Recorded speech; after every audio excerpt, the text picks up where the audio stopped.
Bonjour à tous, je vais vous présenter un tutoriel qui regroupe un certain nombre de manipulations de base qui concernent purement l'édition de code sous VS Code.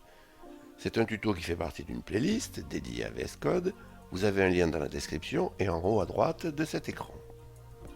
Pour faire le tuto, vous pouvez télécharger une archive, il y a également un lien dans la description. Alors moi c'est ce que j'ai fait, elle est là, dézippée sur le bureau. Je clique droit sur le dossier et je choisis l'option Ouvrir avec code. Alors c'est la version de code 1.68, je suis sous Windows et on est en juin 2022. Alors au niveau de la conf utilisateur, on va la visualiser.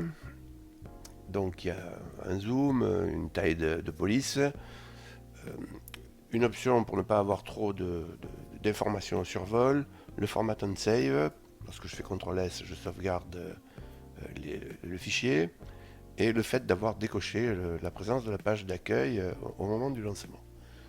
En ce qui concerne les extensions, pardon, il y a l'extension linguistique qui est pratiquement installée par défaut. Alors on va commencer par les déplacements du curseur dans le fichier. Et pour ça on va se mettre d'accord sur un certain nombre de noms que je vais utiliser pour désigner certaines touches du clavier. Alors, cette touche-ci, là, retour arrière ou backspace, la touche avec la flèche là, que j'appelle la touche début, la touche fin ici, donc là c'est écrit dessus, la touche suppression, le page up, j'appelle ça comme ça, le page down, la touche entrée ici, et bien sûr les flèches, flèche haute, flèche basse, gauche et droite. Alors maintenant je vais ouvrir le dossier.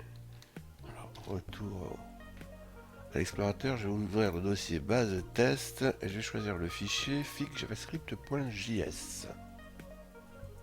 Alors dernière précision, quand je parle du curseur sans rien préciser, je parle du curseur de l'éditeur.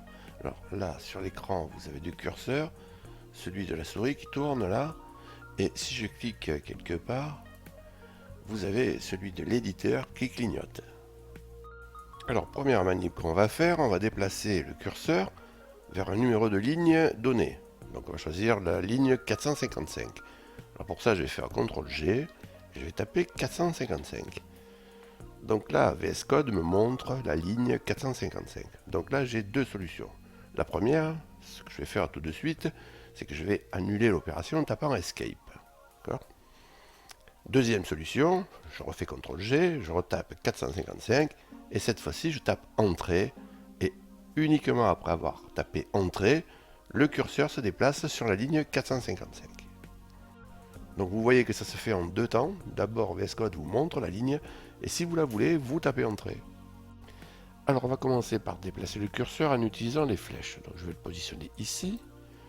Si j'appuie sur flèche droite, je me déplace vers la droite, caractère par caractère. Si j'appuie sur flèche gauche, je me déplace vers la gauche, caractère par caractère.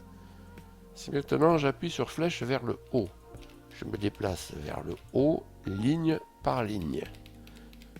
Et flèche vers le bas, c'est vers le bas. Alors maintenant je vais appuyer sur CTRL et sur flèche droite. Et je constate que je me déplace vers la droite, mot par mot. Alors, je vais faire le contraire en quelque sorte. Je vais appuyer sur CTRL puis sur flèche gauche. Et je me déplace mot par mot, cette fois-ci sur la gauche. Alors maintenant, je vais utiliser les touches début et fin pour déplacer le curseur. Donc si je veux aller à la fin de la ligne, j'appuie sur la touche fin. Si je veux revenir au début de la ligne, j'appuie sur la touche début. Mais vous voyez que je ne suis pas sur le début de la ligne, mais juste sur le début du code. Si je veux aller au début de la ligne, il faut que je rappuie sur début. Alors maintenant, on va se déplacer dans le fichier. Alors si je veux aller au tout début du fichier, je fais CTRL et j'appuie sur la touche début. Et vous voyez que je suis sur la ligne numéro 1, donc je suis au tout début du fichier. Si je veux aller à la fin du fichier, à la toute fin du fichier, j'appuie sur CTRL et j'appuie sur fin. Et vous voyez que là, je suis à la fin du fichier. Alors, vous pouvez vous repérer par rapport à la minimap. Ici, c'est ce qu'on appelle la minimap. Donc, vous regardez ce curseur de fenêtre là. Si par exemple je vais aller au début du fichier, vous voyez que le curseur est remonté au début. Là, si je vais à la fin, il est descendu à la fin. Donc, vous voyez où vous vous trouvez. Alors maintenant, je vais me déplacer dans le fichier page par page. Alors, je vais appuyer sur la touche page up et vous voyez que je remonte rapidement dans le fichier. Repérez-vous ici sur la droite, toujours pareil dans la minimap. Si j'appuie maintenant sur page down, je descends rapidement dans le fichier. Maintenant, je vais me déplacer dans mon fichier ligne par ligne. Alors pour remonter, je vais appuyer sur CTRL et flèche vers le haut. Et là, vous voyez que je vais ligne à ligne. Si je veux descendre, j'appuie sur CTRL, flèche vers le bas. Ici, par contre, mon curseur il ne se déplace pas. C'est ma fenêtre qui se déplace. Regardez ici, le curseur, vous l'avez là. La fenêtre, elle est ici. Donc, je vais la descendre et vous allez voir réapparaître mon curseur. Maintenant, je vais déplacer le curseur d'un bracket à l'autre. C'est-à-dire que je vais le déplacer d'un crochet ouvrant au crochet fermant correspondant, d'une accolade ouvrante à l'accolade fermante correspondante, et pareil pour les parenthèses. Alors je vais me mettre sur Name là, je vais mettre le curseur à cet endroit, et je vais faire CTRL SHIFT étoile. Et vous voyez que je déplace le curseur d'une parenthèse à l'autre, et à chaque fois je suis devant la parenthèse. Maintenant je vais déplacer le curseur ici, je vais faire CTRL et magie étoile, et vous voyez que je vais d'une accolade à l'autre. Là je suis sur la fermante, là je monte sur l'ouvrante, ici. D'accord, on voit pas bien hein, le curseur clignoté. Vous voyez, tac, tac. Ouais, le numéro de ligne en surbrillance ici, c'est peut-être plus facile à voir. Alors je vais terminer par les crochets, je vais le mettre ici. Donc toujours pareil, CTRL et magie étoile, et vous voyez que je vais d'un crochet ouvrant au crochet fermant. Alors maintenant on va passer à de la sélection. Je vais regarder ce qu'il y a. Alors sélection et manipulation de code avec les raccourcis du monde de Microsoft. Alors dans un certain nombre de cas, on peut utiliser les touches de déplacement, les flèches de déplacement, en combinaison avec la touche majuscule, MAJ. Alors je vais me mettre devant le mot function ici. Attends, je vais prendre celui-là. Alors je vais appuyer sur la touche MAJ et sur la flèche droite. Et je vais avancer. Alors vous voyez que là, j'ai une zone de surbrillance forte, on va dire, qui me signale que le mot function là est sélectionné. J'ai d'autres zones de surbrillance sur le même mot qui me signalent qu'il y a d'autres occurrences de ce mot. Mais il y a une petite différence de surbrillance, hein, mais quand même on la voit. Alors qu'est-ce que ça veut dire sélectionner? Ça veut dire que si par exemple je fais CTRL X, eh bien je le coupe le mot. Et les autres occurrences, vous voyez, j'y touche pas. Donc, je fais CTRL Z pour qu'il revienne. Alors toujours avec la touche majuscule, si je positionne mon curseur ici, j'appuie sur majuscule et sur fin, je sélectionne tout ce tronçon de ligne. Donc du curseur jusqu'à la fin de la ligne. Maintenant j'appuie sur majuscule et début. Et je sélectionne jusqu'au début de la ligne. Mais au début du code, toujours pareil. Si je rappuie sur début, je vais jusqu'au vrai début de la ligne. Alors on va passer en revue les petits raccourcis du monde Microsoft là. Les copier, coller, les défaire, les refaire. Alors là donc j'ai une sélection. Si je veux couper, je peux faire CTRL X. Je peux annuler cette action en faisant CTRL Z. Donc CTRL Z c'est le undo. Maintenant si je veux refaire à nouveau ce que j'avais fait, je fais CTRL Y. Donc CTRL Y, c'est le redout. D'accord? Donc maintenant je fais un CTRL Z pour revenir au départ. Alors maintenant je vais copier-coller des lignes mais sans les sélectionner. Donc je mets juste le curseur dedans. Donc si je fais un CTRL X et un CTRL V, donc je l'ai coupé et collé. Si maintenant je fais un CTRL C et un CTRL V, je l'ai copié, collé. D'accord? Bon, j'annule avec des CTRL Z. Alors maintenant, qu'est-ce que je vais faire? Je vais faire de la sélection étendue et je vais manipuler des lignes. Alors en fait, je vais faire un petit Alt Z pour avoir la totalité de la ligne sur l'écran. Vous voyez ici, regardez là. Hop, je suis allé trop bas. J'ai pas la totalité de la ligne sur l'écran. Là, il faut que je scrolle là pour voir la totalité de la ligne. Dans certains cas, vous voyez. Par exemple, sur celle-là, sur 445. Donc, je vais faire un petit Alt Z. Et là, j'ai la totalité de la ligne 445 par exemple, visible à l'écran. Alors je vais me mettre ici sur phrase texte et je vais appuyer sur majuscule Alt et je vais appuyer un coup sur flèche droite. Puis regardez ce que j'ai sélectionné, j'ai rappuyé encore un coup. J'ai rappuyé encore un coup. Donc là, regardez, j'ai ce qui est entre les parenthèses. Je rappuie un coup. Là, cette fois, j'ai l'objet, son prototype, enfin objet prototype et ça, le As Own Property, merci, avec le col derrière. Alors j'ai pas encore la condition du ternaire là. J'ai appuyé encore un coup, tac, vous voyez là, maintenant j'ai la condition là de cet opérateur ternaire. Là j'appuie encore un coup et j'ai la totalité du ternaire.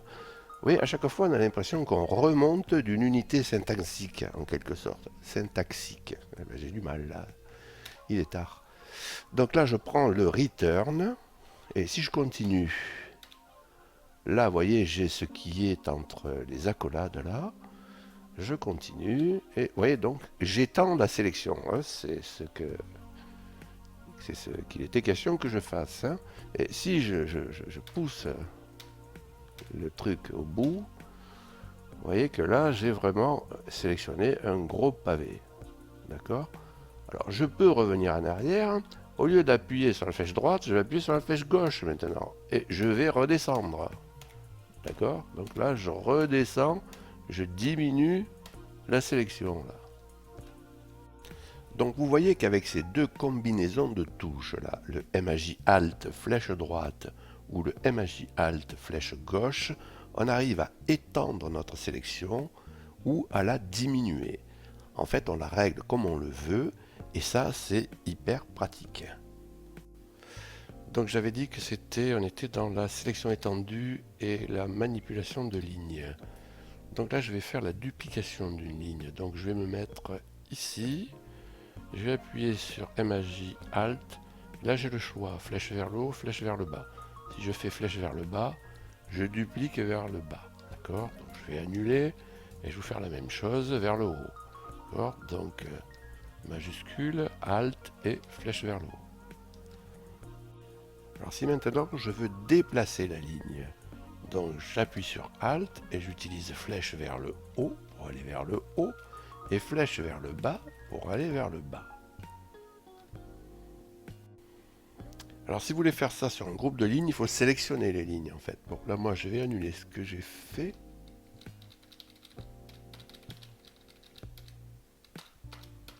Voilà, j'ai annulé ce que j'ai fait, c'est bien. Alors ça était en ligne 455, CTRL G, 455. Voilà, on y va. Donc c'était ici. Bon, si je veux le faire sur un groupe de lignes, j'ai dit, il faut sélectionner les lignes. Donc je sélectionne les lignes, je fais Shift, MAJ, Alt, flèche vers le bas, et vous voyez que c'est le paquet de lignes que je duplique, et ainsi de suite. Je vous laisse faire la manip. Alors la sélection étendue, ça marche dans tous les langages, et on s'en sert évidemment dans tous les langages. On va tester ça en HTML.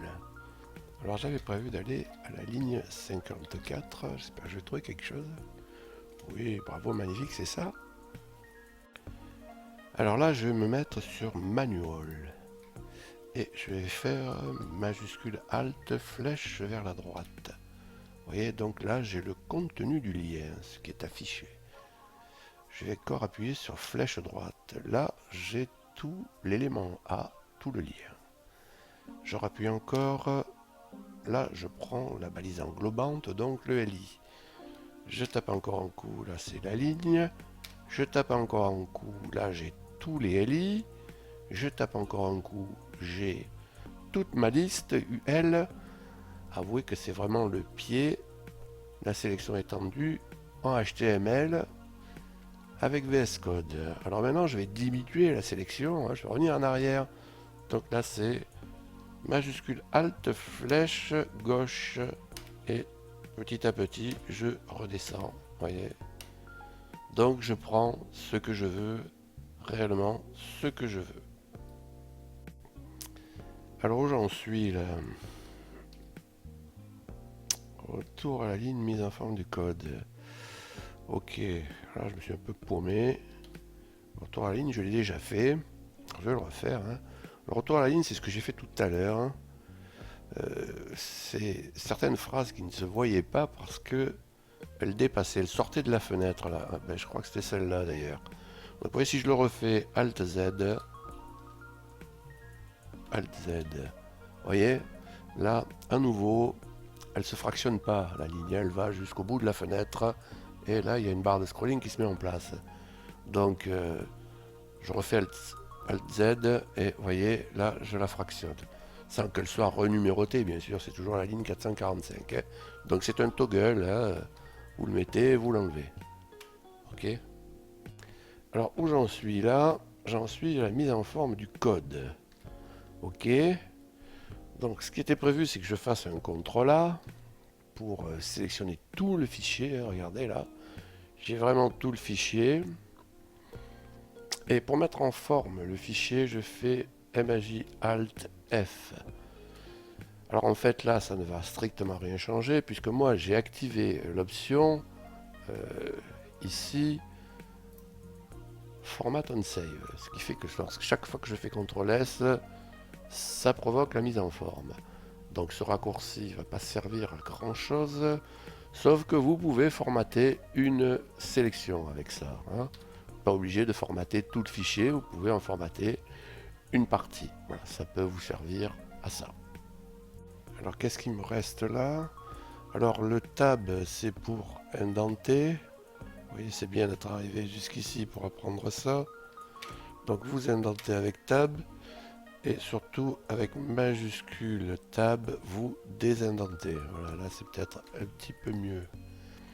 Alors maintenant, si vous voulez commenter, vous faites CTRL/. Et vous commentez tout le groupe. Ou pour décommenter, vous refaites CTRL/ et vous décommentez. Alors, qu'est-ce qu'il me reste? Il me reste le drag and drop à la souris. Alors, je vais vous montrer ce que c'est. Donc on sélectionne ici ce petit truc là, et puis on clique gauche et on déplace, et je le mets ici, vous voyez, avec un petit espace. Hop là, j'ai raté mon coup, avec un petit espace là, et je l'ai déplacé. Bien sûr, ça marche plus. Alors ce tutoriel est terminé, je vous remercie de m'avoir écouté. Si vous avez appris un petit quelque chose, n'hésitez pas à lâcher un pouce. Enfin, je vous rappelle que vous avez la possibilité de vous abonner à cette chaîne. Si vous voulez être prévenu lors des nouvelles mises en ligne, n'oubliez pas d'activer les notifs. Salut et à bientôt!